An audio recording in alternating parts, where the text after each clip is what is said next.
Le menterinya merasa droy suatu saat nanti akan tergeser. Pakon, karena nak orang baru yang damang dalam kerajaan. Sehingga iji rencana untuk digulingkan orang yang barunya. Ihai rumah menteri. Sejak rumah saja.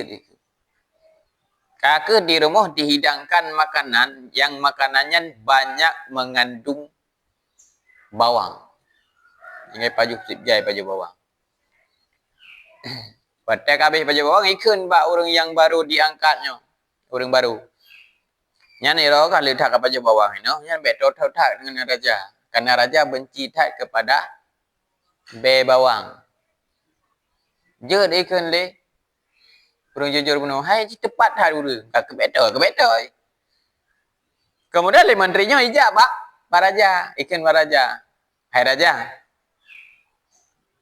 Dipegah le orang yang baru nangkat bunuh. Abah Ron Beckham. Sehingga aji kan wata ijak ikuran dipuji dan itu apa? Hai itu be itu abah itu hidung hai kalian be Abah Ron Beckham.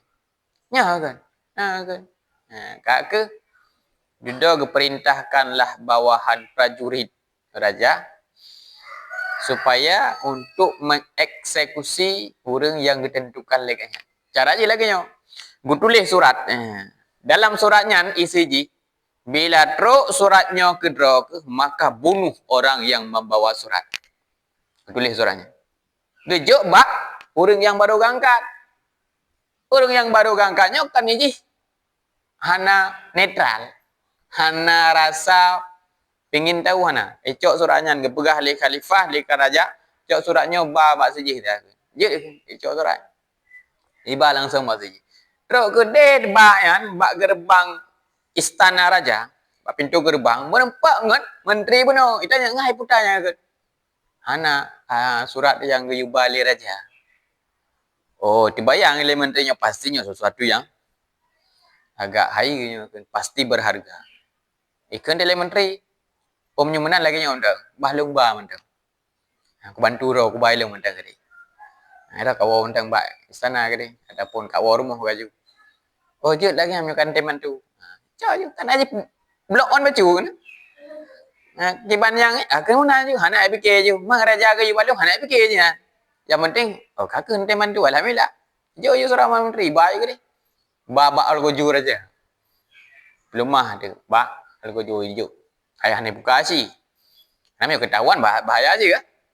Tiba ke dia Pak Raja. Mbak pernah? Mbak? Algojo Raja. Pai buka? Pui pernah mana kau dia?